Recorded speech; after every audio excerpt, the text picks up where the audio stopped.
going to get on empty. And it's imperative that even before you get below the E, we know how sometimes we can get when you know your own car.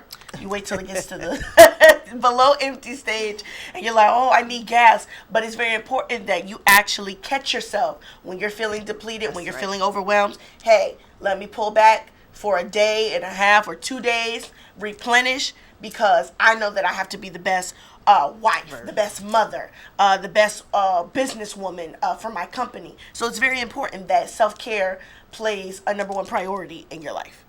That's true. Self-care does play a very important part. And I like that when you said that you have to be able to some days just kind of smell the roses. Yes. Just I remember when on my wedding day, someone said to me, the one thing that I have, one piece of advice that I have for you is just take in the moment. Right. Because if you don't, you'll miss it. And at the time, I was like, how do you miss your wedding? You're there, and there's a lot going. You're there. You planned it. You've taken all these strides. And the lady said to me, "Trust me, you got to be able to just stand still for a moment and take it all in because you'll miss it." And that's what we do, especially women in ministry. Right. We're running, we're moving, we're taking care of church and office and jobs and family, and we're missing it. You look at your children, and 1 minute they're 6, and the next minute you're going to like a high school graduation, and you don't know where the time went because you have been running on super turbo speed for the last 5 years or 6 years, and you don't know where the time went. And you just can't even remember, like you said, what it is I did today. Somebody will say a simple question, what'd you do today? And it's like, let me take a minute. I know I did something. Backtrack. I got some stuff done, right. But what is it what did I do? And that affects a lot of women all over the world, and it affects especially women in ministry that are trying to move forward in ministry and then take care and juggle house and home and all of these other things. You have to be able to take a minute to care for yourself. And when we talk about caring for yourself, and again, all of these things are accessed in the Bible and mentioned in the Bible. Yes. These are things Jesus rested. The Bible says that God rested, and even Jesus had to stow away and take some time for himself. He rested. And so we have to know that, things like sleep. And, we're just like, when you say sleep, it's a simple thing, but it's a big thing. It is. Because you can't help nobody sleep deprived. You can't help nobody sleep deprived. We like to run off of 3 or 4 hours of sleep, and you can do that for a little bit. A little bit, right? Sooner or later, you're going to crash and burn. And or like things are all over the place. Some of us will begin to know ourselves, like Sister Kiara said. You have to know who you are and know yourself, and know when you need to step back, know when you need to take a breath, know when you need to just get somewhere and be quiet, take a drive, whatever it is that allows you to take good care of yourself. Right. Self-care is not selfish. It's not. Self-neglect is. Self-neglect is selfish. That's good. You need to be able to take care of yourself, because like she said, you can't help anybody. Nobody. When you are on a plane, when they instruct you, if there's an emergency, they say, put your mask on first. Yes. And then you help those around you. Even if you have children, it is our nature to try to help those around us, to try to always fix people. My daughter calls me like the fixer, because it's my automatic instinct to try to, I go into my whole Olivia Pope, it's her whole being. my fixer mode. And she picked up some of those things as well. And now even with her friends, I see her in fix it mode. And so, it's in our nature, but we have to put on our oxygen mask first. Right. And then, go about helping and doing what it is that we can do. And I've recently rediscovered the serenity prayer. I recently rediscovered that in prayer maybe a month ago. I recently rediscovered that prayer that said, God grant me the serenity. That prayer, to accept, yes. to accept the things I can't change, or change the things I can, accept the things that I can't, and the wisdom to know the difference. That really is a true statement, and it's become prevalent for me in this last couple of months, because I was dangerously burned out. Right. Dangerously burnt out trying to do everything and trying to keep all the balls in the air. And it just became, really clear one day. I'm coming out of prayer. You cannot change everything. You cannot fix everything. And then the Lord said, some things have not been assigned to you. Some things they are none of your business. None of your business. Some things have not been assigned to you. And so you can roll over in the floor and do cartwheels, and it still won't get fixed, because it's not your assignment. It's not your assignment. And all things you can't change by yourself. You can't. You cannot change. He let me know, you can be the world's preacher, but you are not the world's pastor. You are not the world's pastor. You have not been called to pastor everybody. Yes. Everybody's problem is not your problem. And you have to be comfortable enough to say to people, hey, I'm praying for you. I'm praying for you. I am praying for you. And, and direct them. Direct them. We have spiritual discernment. The Spirit will often say to us, tell them to go here. Tell them to call there. Tell them what to do or where to go or what to say. But he won't leave you. He sends you a comforter. He won't leave you out there by yourself. Sure won't. You've come to me, and if that is not my assignment, if that is not my task, if it is not on my to-do list, my spiritual to-do list, then he'll let me know where to direct you. Right. And sometimes, we have to understand that some of the stuff that people go through that we try to help them with is a part of their process, and we can't intervene with what God is doing with them. And oftentimes we see certain things that we want to help them with if they're going through and they're struggling. Just like we have when we hear God, or he says move, or he says do something and we don't do it, or we're like, okay, well, God, I know you said to do this for me, but I got to go over here and do this. And he's like, no. I said for you to do this. This person over here, I'm doing something with them. And that was something big for me, because I'm like, well, Lord, I want to go and help. I want to go and save them, and I want to go rescue bank accounts and this, that, and other. And he's like, no. This is for a reason. Right. I'm in this. You go over here and do what you're supposed to do.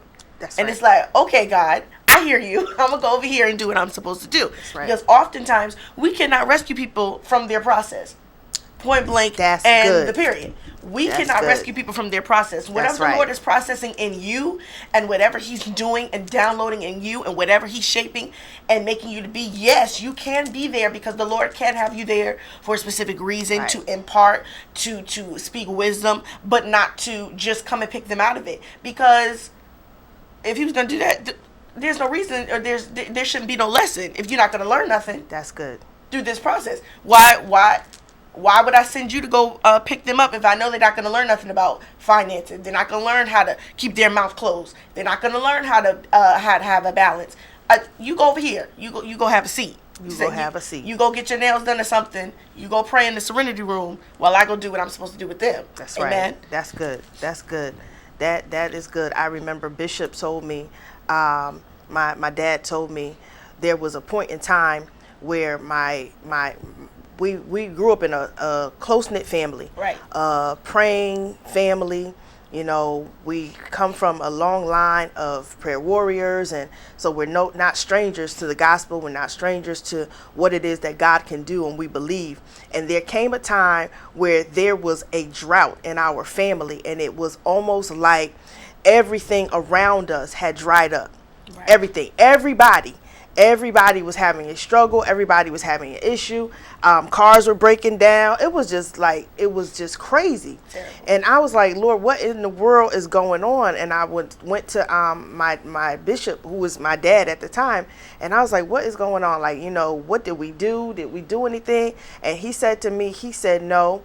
He said, we're in the midst of a process. He said, the Lord had to dry everything up around us, or we would rescue each other. We would rescue each We other. would rescue each other. It's the truth. So he had to dry up everybody's resources. Everybody's stuff had to be dried up in order for him to get the glory out of our lives the way that he wanted to get it out of our lives, because we would have moved into rescue mode and we would have rescued each other. Right. And so he had to dry up everything around us, so that this one portion of one family would be able to go through their process and see God like they have never seen. They believed in prayer, but as you move forward in the gospel, you are going to go to different levels and different realms where you have to be able to trust God on a level that you've never trusted him on before. Right. You have to be able to see him on a level that you've never trusted him or seen him before. And that only comes with process. True. That comes with process, and you can make it through your process. When you feel like you are less than, when you feel like you are beneath, you have to be able to see God even in the midst of that. See the hand of God working in your life, even in the midst of all of that that's going on around you. Self-care is good. Get the sleep that you need. Drink some water. We don't like to take care of our bodies. And the Bible ministers to the whole man. The whole man. The whole man. The Bible ministers to our physical bodies, our emotional being, the Bible, our financial situations, our physical situations. The Bible ministers to all of that. What we put in our bodies affect how we sleep and our energy levels and how we move. Nutrition. We don't like words like nutrition, care. We don't like those types of words because you're going to have to monitor what you put inside of your body. And stress care, stress relievers, like Sister Kiara said, go get a manicure, meditate, journal.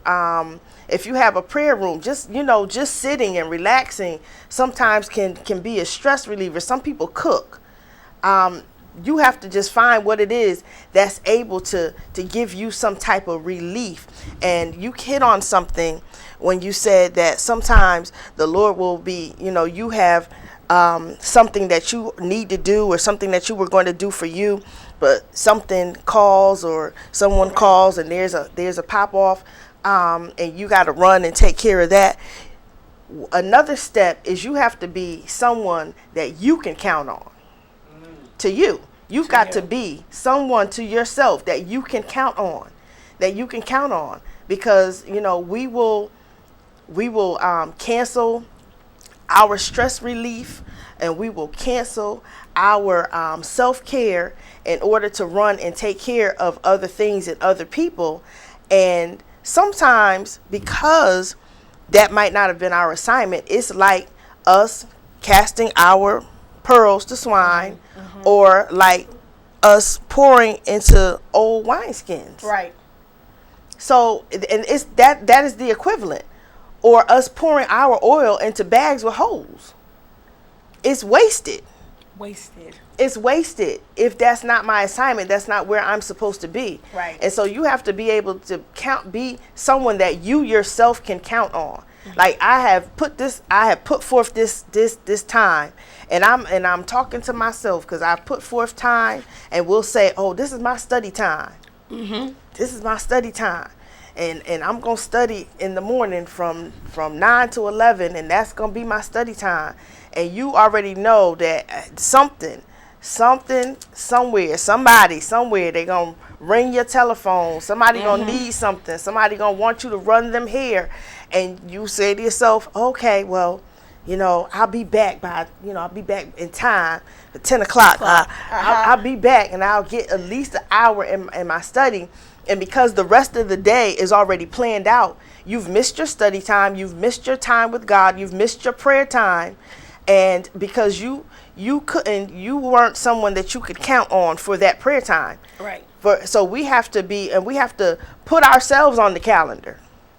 You do. Put our study time on the calendar, our prayer time on the calendar. Just like you have your secular jobs, you know you got to be there at 9 o'clock. 9 times out of 10, if you had to be at work at 9 o'clock, depending on what kind of job you had, you need to be there at least 10 minutes before, so you kind of get yourself together, get your coffee, do whatever you need to do, and get in your position at 9 o'clock. You have to be meticulous as well about the things of God. You have to be meticulous about the things that are going to benefit you. One of the things that I realized is that I have been everybody's cheerleader. Worked hard building other people's visions and other people's businesses. Mm-hmm. I've worked hard and done that, and I don't regret any of it because that was a part of my process. Right. And the Lord had me in a process so that I would be able to learn. You have to take every opportunity to be able to glean and to learn whatever it is that you're supposed to learn in that process, because He put me in places where I'm able now to run business. I'm able to run ministry. I'm able to do things that he added layers to who I was in those processes. So I don't have a problem with being cheerleader to people or to helping them run their visions or move forward. But now I have to put the same energy into building me that I put into building them. Building others. Right. The same energy. The same energy. The same energy. The ministry, even my daughter, has a music ministry.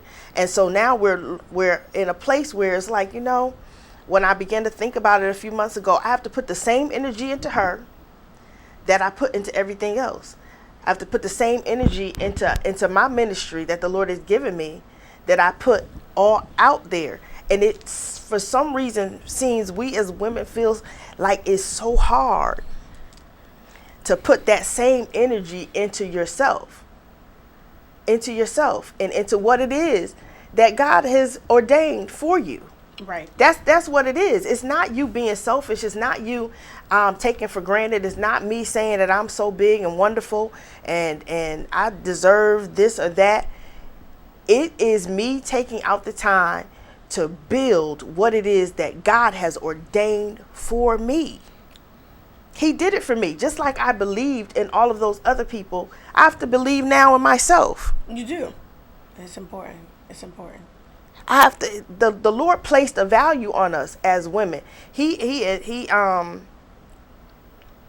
enlightened us, or He compared us to rubies. He said, "Who can find a virtuous woman? Her price is far, far above rubies." So we are worth something to God. We matter to Him. Our well-being matters to Him. Mm-hmm. That's step 3. Stand up for yourself.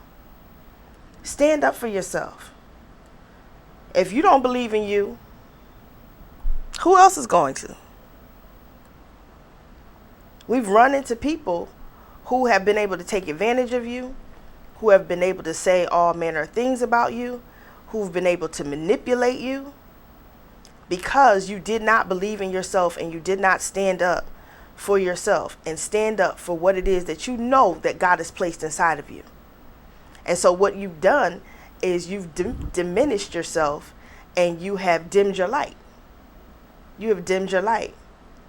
One of my favorite quotes is Marianne Williamson, who said, who am I to be great? Who am I to be wonderful? Who am I to go out and to think that I can have everything that it is that God has ordained for me? Who am I? Why not? Why not me? By standing up and letting my light shine, by standing up and going after the things of God that I know that He has promised me, that gives permission to other women to do the same thing. Those women around me who are looking at me as an example to see how is she going to handle this. the fact that I got up and stood up for myself, the fact that I used my God-given talents and gifts to go after the things of God with zeal, gives them permission to do the same. It gives them permission to do the same. I had a responsibility to my daughter to be able to, even when I want to be diminished, when I want to back up, when I want to move in fear, I realized at a point in time that whatever it is that I do, she'll do. Whoever it is I am, she'll become. So if I move in fear, she'll move in fear. If I don't trust God, she won't trust God. And so now, I had to learn early on when she was a young girl, when she was a baby, that there's some things that I need to X out of my life and out of my character and out of who I am, so that she never sees that. She never sees it, so that she'll be able to move forward, and that my letting my light shine will give her permission to let her light shine. I want to add something to that. But that's really good. And even like you said, standing up for yourself and being your own cheerleader, and honestly putting the same energy and amount of time and amount of value into your own self. And this is going to sound like really, really funny, but sometimes you have to really honestly be your own best friend. Right. You have to be someone you can count on. You have to be your own best friend sometimes. You have to know there's absolutely nothing wrong with having friends, best friends. Right. They play a valuable, pivotal role in your life. Somebody that you can count on, somebody else, because you need somebody else in your circle who's going to, be like, this is what you need to do. Yes, no, who's going to tell you the truth, who's going to stand by you. But you also have to find that person in yourself. And that comes with knowing how to have fun by yourself. Right. When people don't, my mother will be like, Kiara, will you please go in another room or go somewhere else? And me and myself will go have fun in the kitchen, in the living room, and like anywhere by myself. You have to know how to fall in love with yourself, be in love with yourself, be your own best friend. And like you said, it was really good. Who else? As much as you support yourself, people are only going to support and push you as much as you support and push yourself. Right. People are only going to value you as much as you value your own self. People are only, going to want to invest in you as much as you invest in yourself. If they're seeing someone who's just always kind of like, I don't know what I want to do, I don't know my worth, I don't know this, I don't know that, people are going to automatically assume, okay, well, you're easily taken advantage of. You don't know who you are anyway. You don't know, you don't know what you're going to stand for. You don't know what you want to do. So, it's very easy, but, you have to actually, you have to be your own best friend sometimes. You have to be your own, know how to support yourself, know how to hype yourself up like we do everybody else. We're running, we're advertising, we're doing this. Do it for yourself. Put the same amount of energy and time into yourself, because, you have something that God has placed on the inside of you too that needs to be birthed, that needs to be built, that needs to be built in the earth realm. And we spend a lot of time making sure everybody else's vision comes to pass, making sure everybody else's dreams are on the front line, and ours are slowly fading away. Ours, it's like a raisin in the sun. What happens to a dream deferred? Does it dry up? Does it dry up? Like a raisin in the sun. Yeah. So it's like you have to put the same amount of time, but it's very imperative. And like you said, counting, being somebody that you can count on, and standing up for yourself. Know what you're going to take. Know what you're not going to take. And be clear with that. And I've noticed a lot of times we'll say, I'm not going to take this, I'm not going to do that. And because, whether it's family, whether it's friends, whether it's people, we kind of falter that, and we kind of move our rules around. We kind of, move our stuff around. And we find ourselves kind of in the same place over, depleted, undervalued, because you keep on moving your standards. You can have that certain standard and set it there, because people who really want to be in your circle, I found out, will grab hold of your standard. Yes, they'll come and they'll be up here with you. And it's not about you trying to be superior over other people or feeling like you're better than. No, it's just a certain standard that no, I'm not going to accept less than who I am. No, I'm not going to involve myself with a certain crowd. No, I'm not going to be like a certain amount of people. And there's nothing wrong with that. And I think that's another thing that we need to understand. There's nothing wrong with setting standards for yourself. Even as women, set a standard. Keep it. keep it right there. Keep the bar high. Know how to. And I thank God for the family that I was in because, they've shown me how to do that. We're going to keep it right here and that's it. No, you don't have to take anything, and even goes back to what we were saying in the beginning, even with the secret shame that you walk around in, and even mistakes that we make, I found out that even, if you make a mistake, you made it. What am I going to do about it? What you going to do about it? And, even with friends and even young ladies, even now, I find that they are, like, oh, I can't do certain things. It's disqualified me because I've done this or I participated in that. And that is not true. You have to understand that everything is a part of your story, a part of your journey, a part of your testimony, and everything that you've been through has helped shape and mold you into who you are becoming. And it does not disqualify you.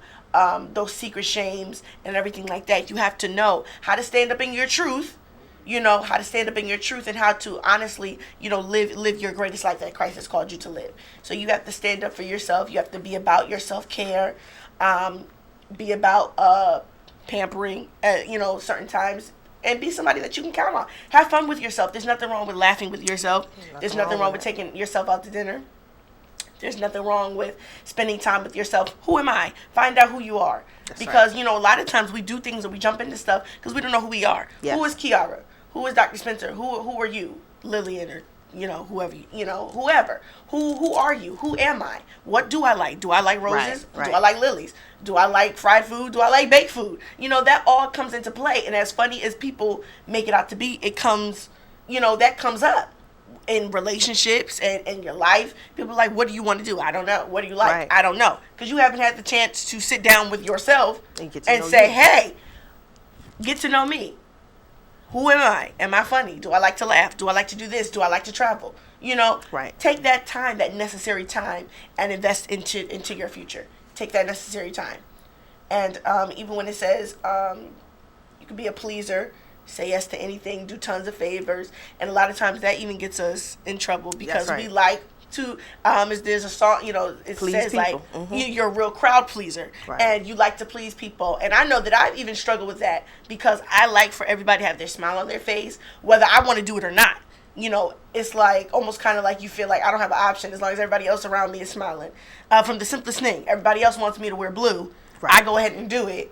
I want to wear yellow, but because everybody is pleased, everybody is well, everybody is smiling, I go ahead and I do something to be a people pleaser. And that gets us in a lot of trouble because then when we don't keep it up, then you find people popping off. You find people dropping off. Oh, well, she's not doing what I wanted to do anymore, so I can go over here. Right. And then you end up hurt. You end up bitter because you're like, I done poured out, cast my pearls to swine, poured into bags with holes in them, and now you're going to... I didn't know you was a bag with a hole. Now, I see my oil, my good things leaking all over the place, leaking all over the floor, and I'm depleted because I've taken all that I have inside of me and invested it to somebody else. And I didn't have time to replenish myself. So it's very important. It's very important that you be your